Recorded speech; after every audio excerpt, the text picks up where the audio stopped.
on the board of Greater Minnesota Parks and Trails representing District 4.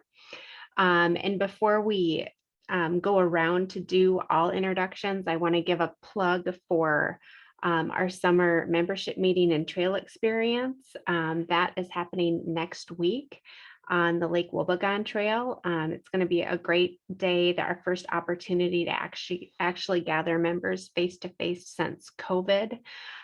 So we'll be hearing about the Wobegon Trail from the Friends group, touring a part of it. You can bring your bike, you can plan to walk, you can bring your running shoes, whatever you want to do. And then we'll have a networking lunch and we'll have our meeting, and then we'll be featuring a track chair discussion and demo where you'll hear about how Carlyn's been using track chairs in her parks this summer, and you'll actually be able to try them out. So I think they're going to be bringing a couple of chairs from Action Sports for people to demo. So you can register online, and I'll put that in the chat. Once we get started, I'll send the link or post the link in the chat. So now I would just go around and ask you to introduce yourself. And if you could just share a snippet about why you were interested in attending the public engagement forum. Do you have public engagement that you need to do, things coming up that'll help inform the discussion moving forward? So I'm having trouble moving you around so I can see everybody, but I'll just start with Carlyn because she was first on my screen. So. All right, I am Carlyn Ziegler. I'm the District 6 representative. I'm the Olmsted County Parks Director near Rochester. And I'm also the communications chair for Greater Minnesota Parks and Trails. Awesome, thanks. And anything about public engagement you're hoping to learn today? Just any new tips and tricks. And I am not a guru at public engagement, so anything that can motivate me to want to do more public engagement is probably a good thing. Yeah, noted. And next, we'll move to Brian.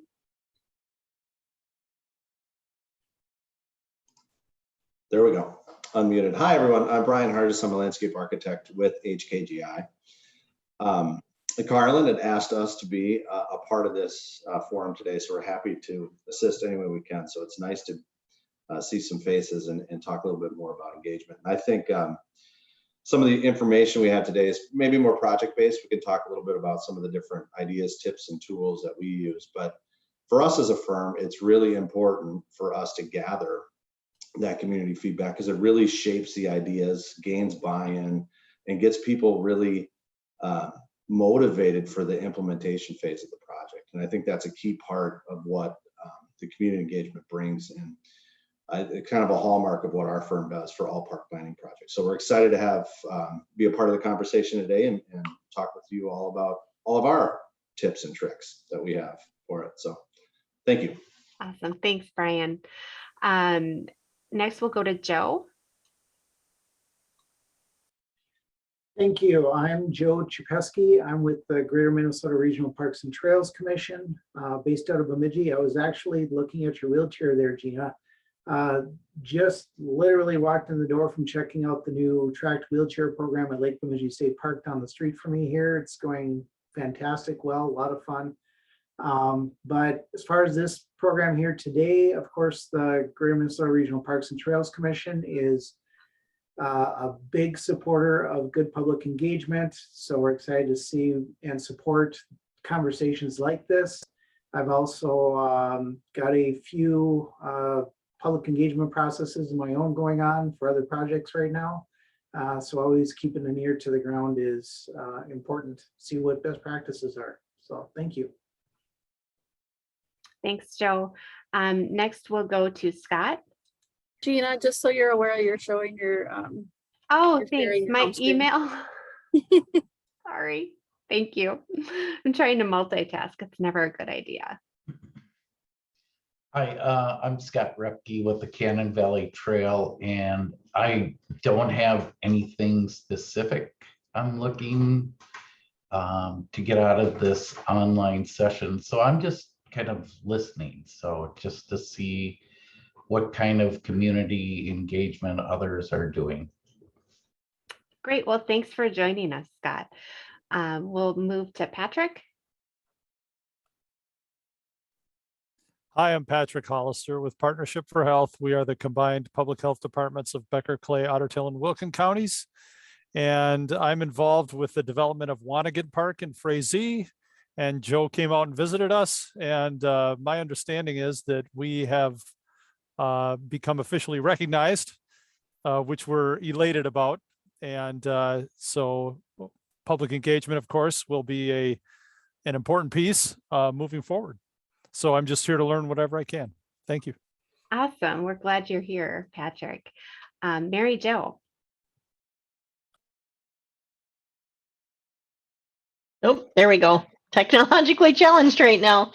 I'm Mary Jo Knutson. I am an administrative specialist with the City of Owatonna. We are eyeball deep in public engagement right now. We are working on doing 4 different areas of park planning and a schematic for a trail connection. And one of ours is the Kaplan's Woods Parkway that we should have a master plan ready for, that should be regional designation worthy, we're hoping at some point. Nudge, nudge, wink, wink. But we have gotten some focus groups done, an open house, the social pinpoint, the other things, but just, looking for some tips on making sure we're doing it right and hitting all the right things, and any new ideas are always great. Great. Thank you. Then I think Jim is next. Okay, Jim Osnes, I'm at the Heartland Trails, Clay County. And do you have anything going on right now with public engagement, or hoping to learn anything specific from today's forum? Pardon? Are you hoping to take away anything specific from today's forum? Okay. Yeah, I'm with the Heartland Trails in Clay County. Okay, thank you. And then I didn't know Brian was with HKGI, but I wanted to save HKGI until last. So Gabrielle Grindy is a landscape architect with HKGI as well, and Sarah Evenson is also a landscape architect with HKGI. They're going to be sharing tips and tricks today, answering questions, and hopefully giving us some new great ideas on public engagement. But before I pass it off to them, I just wanted to talk a little bit about our experience with public engagement, because we too have been eyeball deep in public engagement. I think my nose has been above the waterline, but it's at times felt a little bit daunting. And there's these main themes that kind of were resonating in my mind about how we've been doing public engagement. And we started a lot of public engagement in the end of 2019 and the beginning of 2020, which was COVID. So that really impacted our ability to do open house style in person. We were still able to get creative and do some of that in an outdoor setting. But we really have relied heavily on online surveys and social pinpoint. And I'm sure our business partners will talk more about that. And then we've had success with doing targeted outreach with groups. Trail initiative groups or friends groups. That's been really successful, even talking to high school track teams. And then doing pop-up events, just kind of showing up along a trail, which is actually where I'm heading right after this, is to go set up along the Great Northern Trail and hand out bike water bottles and talk to people about the trail. So doing lots of things, and I'm just going to share a couple of pictures. This was one of our events during COVID. We actually hosted it on a frozen lake so that we could see the property we were talking about. And that was actually really well attended. It was cold, but we had a fire out there, and it was actually kind of fun. So, and then we've done the traditional open house styles, and then gone out and met with student groups, athlete groups, and even met with an Indigenous families group from a school district during one of their evening meals. So with that, I'll stop sharing, and then I'll pass it back to our HKGI guests and let you kick it off however you'd like. Thanks, Gina. I think Sarah's going to share her screen. We prepared a few slides to organize what we wanted to share with you all. So I'll start off and then I'll hand it over to Sarah. So once again, I'm Gabrielle Grindy, and done a lot of public engagement in the past 10, 12 years working at HKGI, and have had privilege of working with Carlyn and Gina on some fun projects, and they're open to creative ideas for engagement. So that's fun. So some things that we wanted to talk about in terms of public engagement efforts that we work on are public engagement plans, outreach methods and tools, online tools, in-person tools, the products that we develop that describe what we did for engagement, and then we have some tips and considerations and a little bit about our experience. So a public engagement plan is something that we've been doing past several years, right when we start off a project, whether it's a master plan for a specific site or a larger system plan. We're looking at a countywide or citywide system, or even small sites. We put together a short document. It's usually a Word document that includes the purpose and the goals of engagement. So what are we trying to get out of it and why are we doing it? Who are the audiences that we're trying to engage? So we typically include the staff, client, stakeholders, general public, any other specific groups that we want to make sure to reach out to. Then we'll describe the engagement phases. So typically projects will have at least 2 phases. So we have an intro phase where we try to gather general information, and then a later phase where we're reviewing ideas. Sometimes we'll have 3 or 4 phases depending on the size and scale of the project. And then we talk about engagement methods. Oh, sorry, can you go back up? So methods would be like what Gina was just talking about, either in-person methods, invitation-only meetings, online methods. And over the past couple of years with the pandemic, our methods have changed a lot to be more online, which I think has helped us. And we're constantly evolving and learning too about what methods are out there. And then outreach methods. So that's how you get the word out and make people aware of the project. So that could include a lot of print media as well as online media. So we'll go into each of these a little bit more in detail. So for outreach, there's here's a few examples of some things we've done for projects: postcards, business cards. So the bottom left image there shows like what would be the size of a business card, and we print those and just hand them out at events. Just go to any events that are going on in the parks or communities that we're in to make people aware of the project, and a website where they can get more information. We also put together flyers, which can be posted in parks, along trails, or in public and civic buildings. We usually do a press release and submit that to local news media. Email blasts, so that would be if the client community has any email lists or stakeholders that they want to make sure to target specifically, we'll send those out, make people aware of how they can provide input on the project. And then social media, if there's Facebook, Instagram, or other social media that the community uses, we'll try to get the word out that way.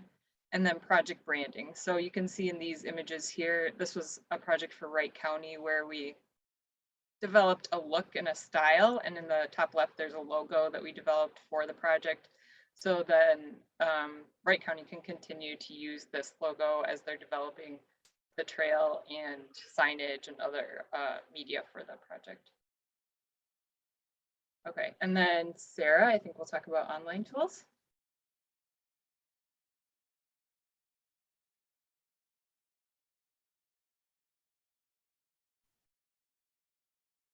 Can't hear you, Sarah. You're not muted, but for some reason, yeah, we can't hear you. Sometimes you have to change the speaker on Zoom.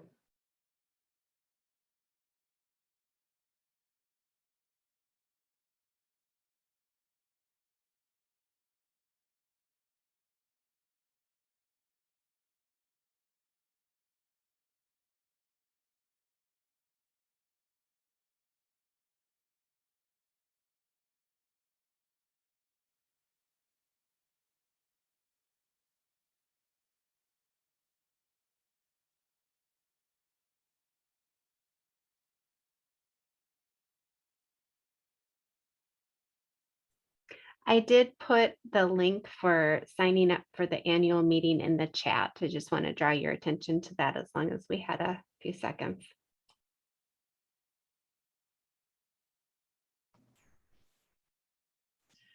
Okay, can you hear me?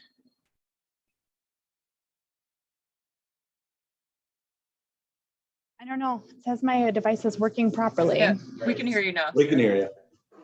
Okay, good. I just tested it and said it's working, so good. Okay, so online tools. So usually when we start a project, we try to figure out a couple phases of engagement and identify what we're going to use for each phase.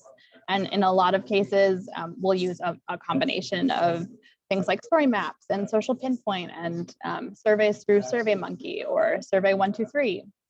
And then we also have been using more recently tools called Conveyo and Mural. So I'll walk through each one of those. So story maps are run through ArcGIS, which a lot of municipalities have an online account for.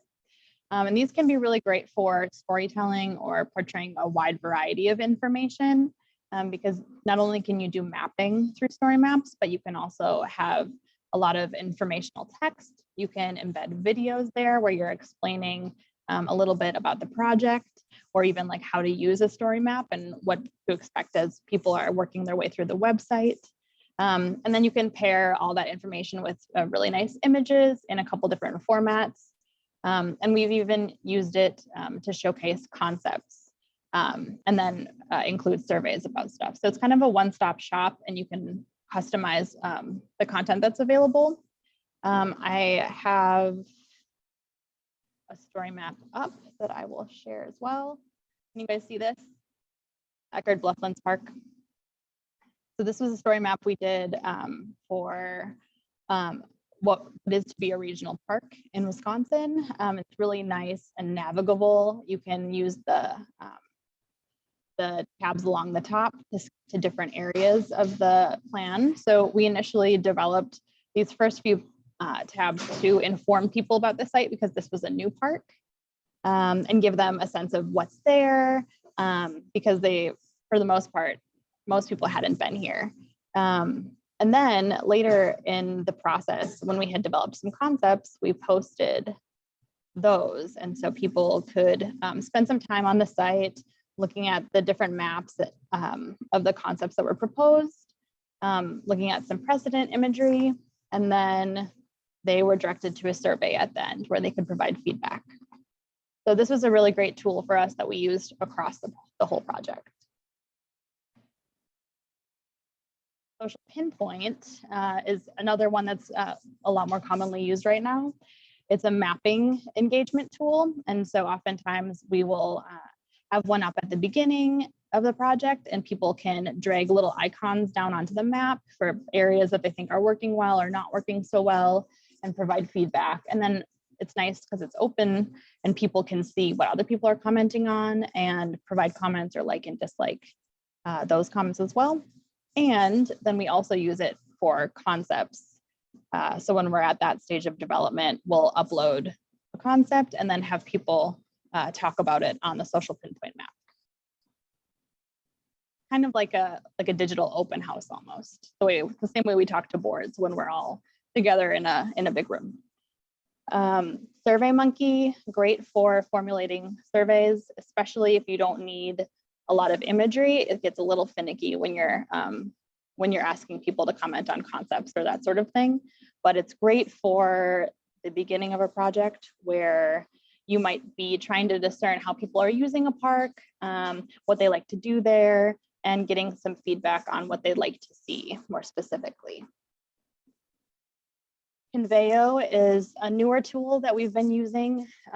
You can actually get kind of similar results to Social Pinpoint, but all you need instead of having to set something up virtually is a PDF. And so if you have PDF information like the pages of a master plan, you can put that online and people can go ahead and review that document, like and dislike, and comment on different aspects of it. And then you can export comments that were left and kind of get feedback the same way you would on a Social Pinpoint map. Mural is one of the tools that we started using over the pandemic to sort of replicate that workshop environment that you get when a bunch of people are in a room together. It's basically a digital whiteboard. So Gabby's done a good job leading a couple of meetings where we set up a variety of information about a project, and we have like kind of little buckets or little areas where people can comment on specific things, and we'll walk people through president imagery or maps or just idea question prompts. And then people can take Post-it notes and write notes and put them wherever they want on the screen, zoom in and out. And it kind of works as like a workshop, or you can use it as a listening session where you're giving a presentation and people are actively populating the board with comments. And it's a nice way to kind of get people's juices flowing without having to be in person. So in-person tools. This is our more traditional listening sessions, stakeholder meetings, open houses. We like to do these especially when it's really helpful to get some key people into a room together to talk. Obviously, we do a lot of these on Teams, and we have done a lot of them lately on Teams and virtually, but it can be really nice to be targeted about who you're talking to and get people having those conversations. And then we also have been trying to do a lot of pop-up meetings because we know that people don't want to just add a public meeting to their schedule necessarily, but if there's a fun event in a park or something else going on, then we can just be there and talk to people and give them some information that way. It can be a lot less of an ask to get the word out. And then handouts and hard copy surveys. It's always nice for people who aren't super digitally savvy to be able to have a hard copy if they can. So sometimes we'll copy a survey and we'll have it at local libraries or other places where people are around quite frequently and might see it and take it home and hear about it that way. All right, so after we do our engagement, we're typically documenting it all along the way. So we're making sure that if we're having an open house, there's sign-in sheets. If we're pulling summaries from Social Pinpoint or Conveo, we're figuring out how many people went to the site, how many people took and finished the survey, how many comments were left, and then we can do some data analytics on that sort of thing. And we'll typically create a summary sheet or several pages in the master plans where we're talking about who we heard from, what were their demographics, did we reach everyone that we were hoping to reach, were there gaps, and then maybe we want to go back and try to make sure that certain groups are actually involved in the process who may have been left out of an initial phase. Taking a look at who you're reaching, who you're not reaching, and in addition to what people actually think about the project or the content is really important. Tips and considerations, and this is where I think we can kind of open it up for discussion for everybody. I covered a little bit of this, but whose voices are missing or underrepresented? Who do you want to inform versus engage or actively involve in the decision making? And when do you want to do each of those things? Because that can vary from park to park or project to project. Making it fun, again, trying to piggyback off of other events that are going on. Providing snacks if you can, or if it's going to be a meeting over dinner, providing something for people to eat. offering family-friendly activities. I know Gina and I have a open house out at Grams Park that's coming up, where we're going to be doing some kid activities and making a coloring sheet and a drawing sheet for kids. And then also balancing your offerings between online and in person, if it's safe and healthy to do so, just so that people who can't fit the in-person engagement into their schedule have an alternate option and aren't left out of that process.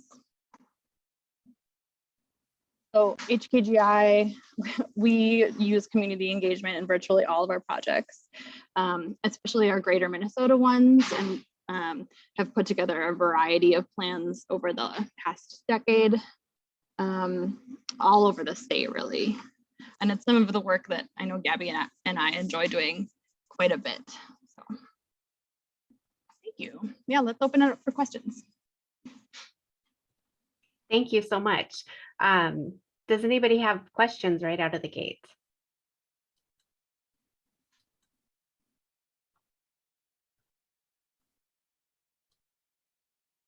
Has anybody had experience with any of the online methods that Sarah talked about? The Mural, Social Pinpoint, Story Maps, the Conveo, Survey Monkey?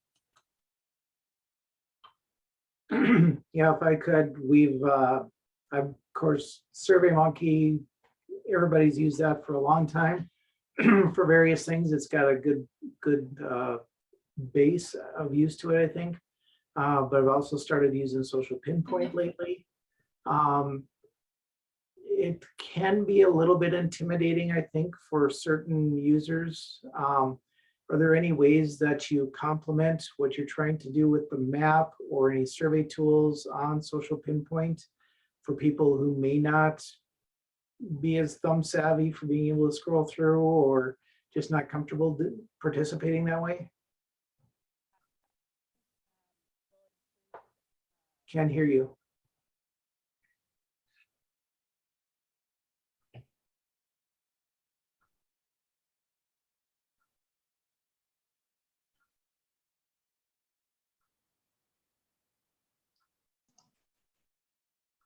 There you go. No. Well, I'll fill in while she figures that out. Even for non-park related projects, having the balance of both is important, I think, for people. Social Pinpoint has the ability to embed survey within it at the same time too. So depending upon how a project page is set up, you could do it through Story Maps. It could be its own independent web interface, but allowing both sort of the icon for an independent survey question, where you can direct them through sort of maybe a sequence of 3 to 5 with the ability to have maybe multiple choice sort of sorted questions, as well as a couple of open-ended questions, because you can gain some insight there. Balance them with the ability to do more of that place-based identification that you get from Social Pinpoint. Those two dynamics together, I think, helps sort of people galvanize around maybe it's a concept review stage, if you will, or maybe it's what are the real hot issues that are out there for people for us to uncover and sort of deal with as a part of the planning process. So we use those sort of in sequence together quite often. I don't know, Gabby, if there's more to add to that while Sarah gets her. It must be when you mute, you lose it or something. I don't know. I was gonna say it was acting up for me today earlier too. I just had to keep switching my device settings off and on to different microphones in order for it to work. I don't know what was going on. So Zoom must be acting funny today.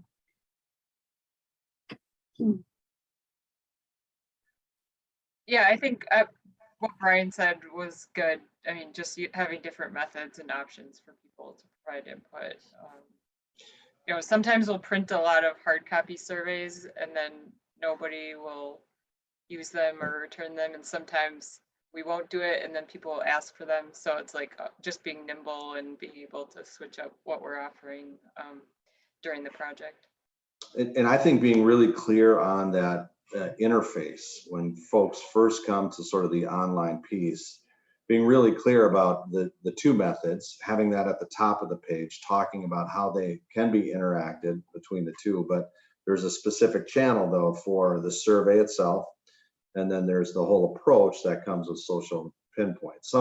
You can be really complex with what you're trying to do with social pinpoint, or you can be really pretty simple and ask 2 or 3 kind of core pieces. It depends on what stage you're at. And, for example, like we did a redevelopment planning process where we use social pinpoint, and, there's conflicting comments that are in the 60s and 70s. There's a lot of dialogue that are going on between people in the comments, and trying to sift through that and have a great thread of understanding of the different components that go with it. It's important to balance that with a more structured survey at the same time, so you can get sort of 2 channels of information going at once. And I would just add, Sarah put in the chat that sometimes they use a video with instructions or written instructions to help guide first-time users. And once you get going, it is pretty intuitive. I'm curious about is it Conveo that you mentioned? Does that require purchasing an account or subscription or something, or is that accessible to? I believe we might have a free or low cost account right now. Is that right, Sarah? I think you can do a few, I think we can include, you can do a few PDFs for free, and then you have to purchase an account. So Okay. you could try it out, see if you like it, and then buy it. I guess I'm curious for the park and trail folks that are on, how many of you are looking to do some public engagement, and how many of you are looking to hire a consultant to facilitate that, or looking to do it in-house? Can people provide some input on that? I'm curious.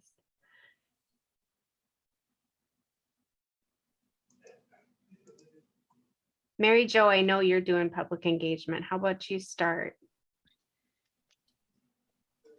Right now we have a consultant doing it because we are taking on 4 projects at one time. And so they've got a better way of combining some things. We're working with WSB right now, and we did for our overall system plan. But at the same time, when we did our system plan, we did a cost savings and did a couple boards on our own where, we got the information, but then we kind of did some of the legwork to save some of those travel fees and things like that. So we do a little bit of both. We like to have the consultant come in just because they see things so much differently than we do, and they can ask better questions than we can. And I don't care how neutral you are, it's hard not to lead somebody or indicate something when you're asking questions. That's a really good point. I've seen a tremendous amount of benefit in using consultants to facilitate public engagement, because I think they've encountered all the challenges, and it just seems like nothing phases them. Some of the things have blown me away, and they've continually had good suggestions for navigating whatever challenging circumstances were encountered. And we haven't just worked with HKGI, but they've been really a tremendous resource. So, Scott, how about you? What's your experience with public engagement? Well, the most recent was actually quite a few years ago, about 3-4 years ago, when we updated our master plan. And we, again, hired consultants to do that.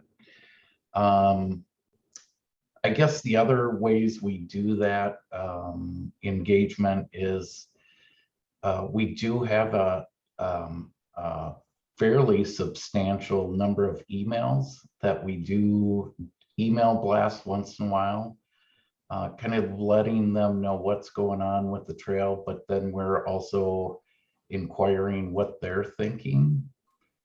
And then it's as small as today, this morning, I ran into a trail user that I've noticed using the trail quite frequently, and I just stopped and introduced myself and said, you know, have you seen any issues with the trail? Or if you see any issues in the trail, this is how you can get a hold of me. So, you know, I'm not, as Carlyn said, you know, she's not the best at public engagement, and I think the same is true with me. So, but I try.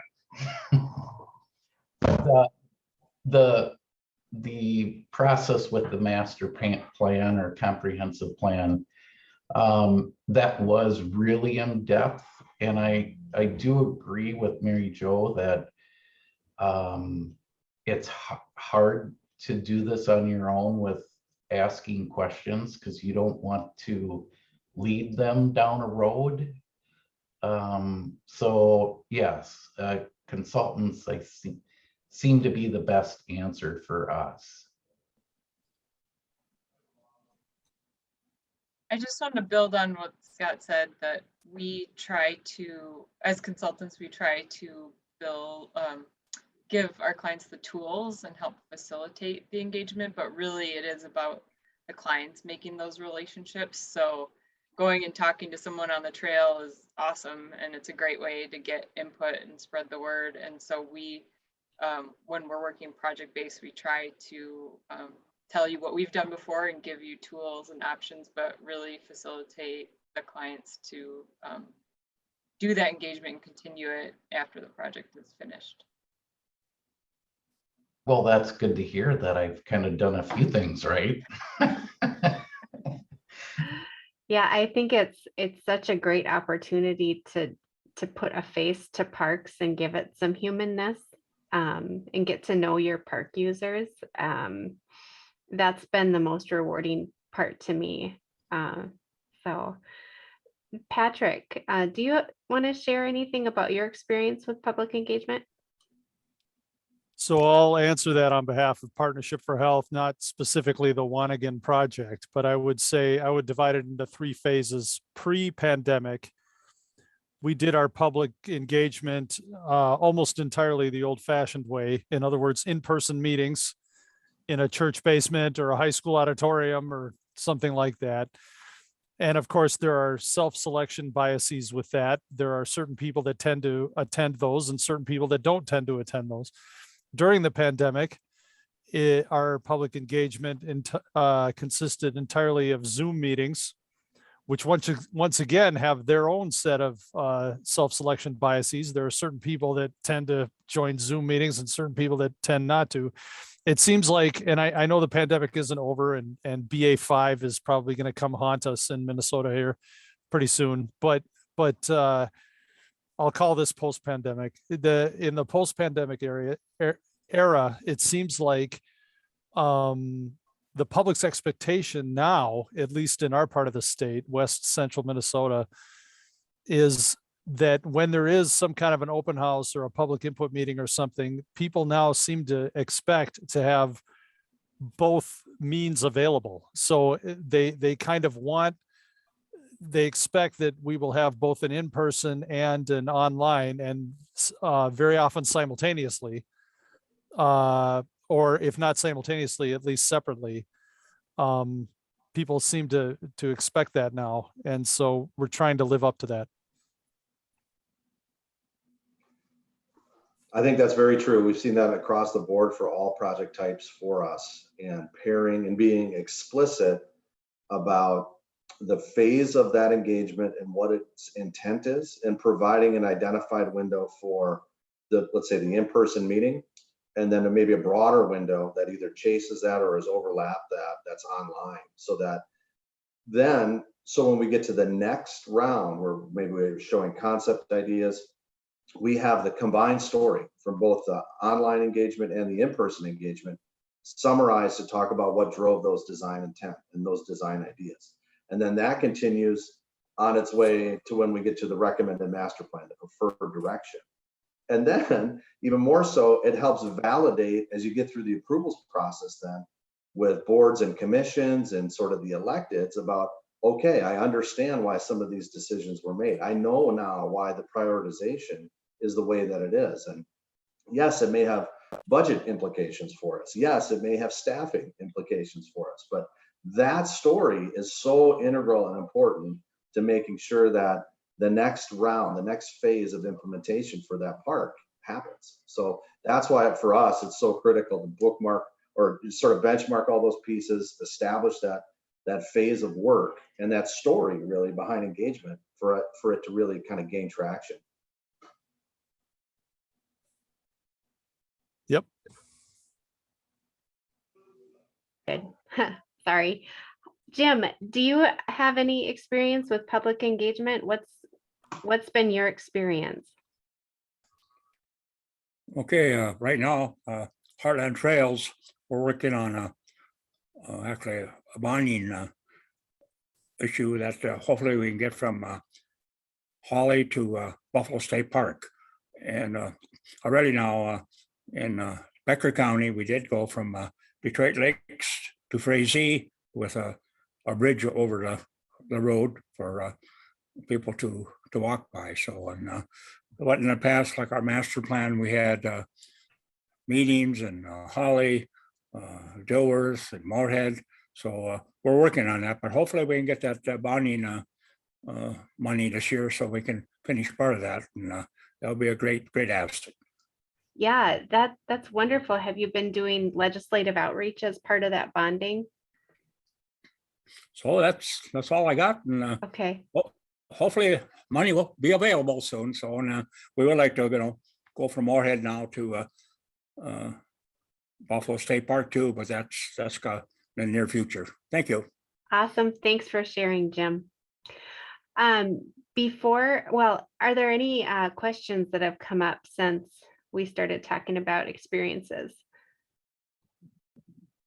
I came up with kind of a question now that we're somewhat post-COVID, and we have more options online and kind of back to in person. I'm just curious from HKGI if you're seeing a trend in which options seem to be the most successful in getting traction, getting reactions back, and providing the input that you're looking for.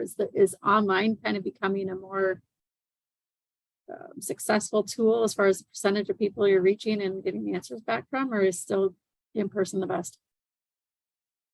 I would say that it varies a lot based on the community and the project, but I would also add that since we've been doing online input, we have received a lot more input because the in-person and open house meetings, there's just not as many people that are able to make it to them. And online, a lot of people can just do it on their phone now. We have been seeing the demographics pretty consistent from a lot of the projects I've worked on recently. It's a lot of women between 30 and 50. It was like 70% of people that respond to surveys. So the input can be biased toward that demographic, but we do get a lot more input from online, definitely with the combined with pop-up and other in-person meetings. If I could with I that, would echo that just based on the projects that I've worked on, that there's a distinct, just in the last 2 years, everybody's ability to be more in tune to the online interaction, right? But the fact that you have so much more flexibility with your schedule to even come back multiple times to a website to be able to provide input, I think gives people, it's just being really clear on that window of time where you're accepting that input, right?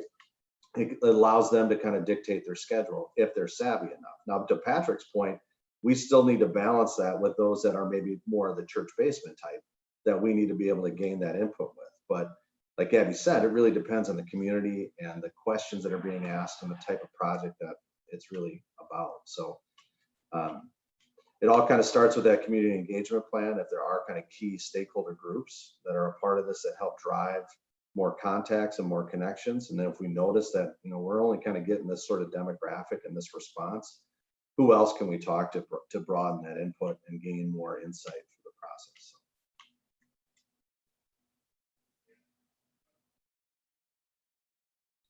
Joe, did you have something to add? I was just going to comment on Gabrielle's comments. We saw that recently too, that same demographic that you just mentioned was the biggest respondent. And I think we quickly came to the realization that it depended on which social media was the most successful in spreading the word. It's like if your channel that you're putting the most stuff out on is Facebook, that's the crowd you're going to get, or whatever your channels are. So to us, it was clear, pick your channels carefully and broadly as to where you're sending that link out to, because they're not going to type something in. People want to just click the link to take you to whatever site. And there's I think a strong determinant of who's going to respond based on how broadly you can get that out. And yeah, it made a difference. I would just share that Sarah posted in the chat, one of the benefits to online outreach is that people are not intimidated to share their comments and speak up. We're in a large meeting with a lot of attendance. Not everyone feels comfortable speaking out or speaking up. And that actually came up at one of our in-person events where we had really large maps laid out on a table. They were 8 feet long, so we could show the whole trail corridor. And conversations lingered around those tables and people felt intimidated to go up to the table. And that was a really good feedback to get at the end of the meeting, but that informs us moving forward to try and, you know, move conversations away from where we're trying to draw people. Because that particular meeting attracted both motorized trail users and non-motorized trail users, which don't always necessarily feel comfortable speaking their views in front of each other because it's kind of polar opposites. But so that was a good lesson that I thought was worth sharing.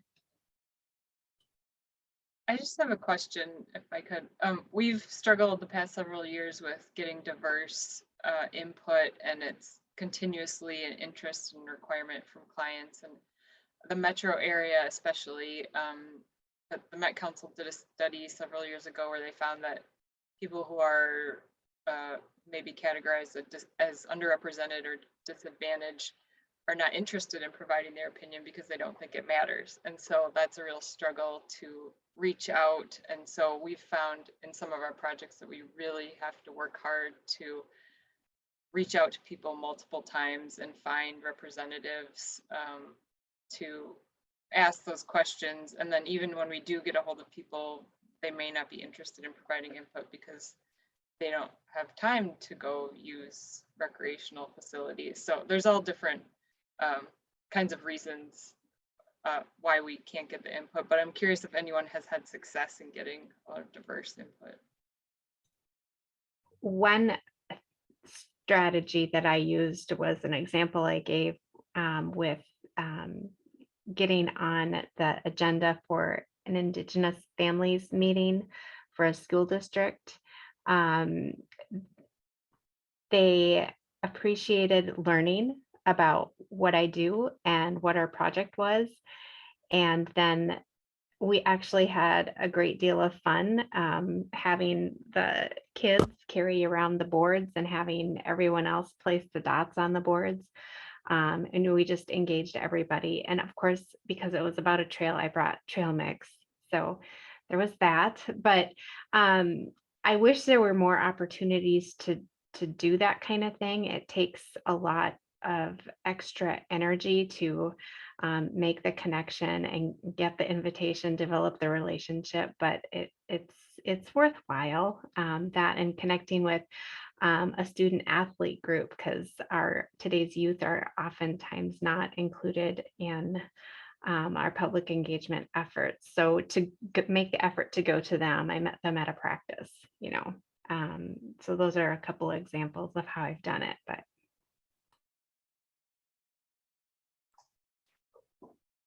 For the system plan I'm working on, that was a big part of what the Parks Commission wanted, was engagement from non-traditional, non-users. So with their help, you know, using their engagement network, we reached out to must have been 125 different community organizations with ties directly to those groups, trying to spur on some additional outreach with moderate success.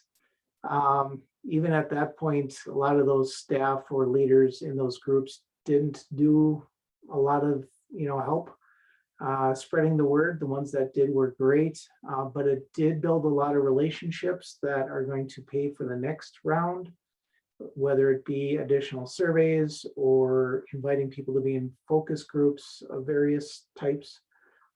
So I think those relationships are going to pay off. As Gina knows and has spoken about, it just takes time and consistency to show that you're actually valuing their input. So.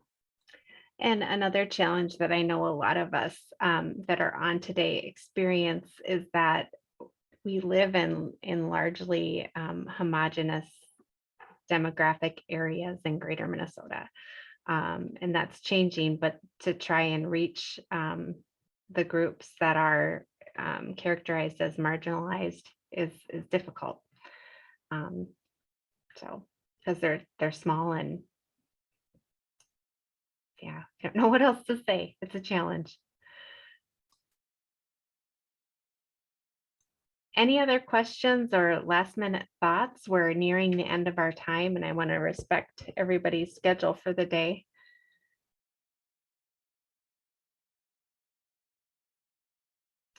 If not, then I guess we'll wrap it up, but I really want to give a big thank you to Brian and Gabby and Sarah. Thank you so much for your information. It was wonderful. And we really appreciate it. Thanks everybody for tuning in. And don't forget to check out the annual membership meeting link that I put in the chat. Check it out. It's going to be a great day as long as the weather cooperates. So have a good day, everybody. Thank you, everyone. Thank you.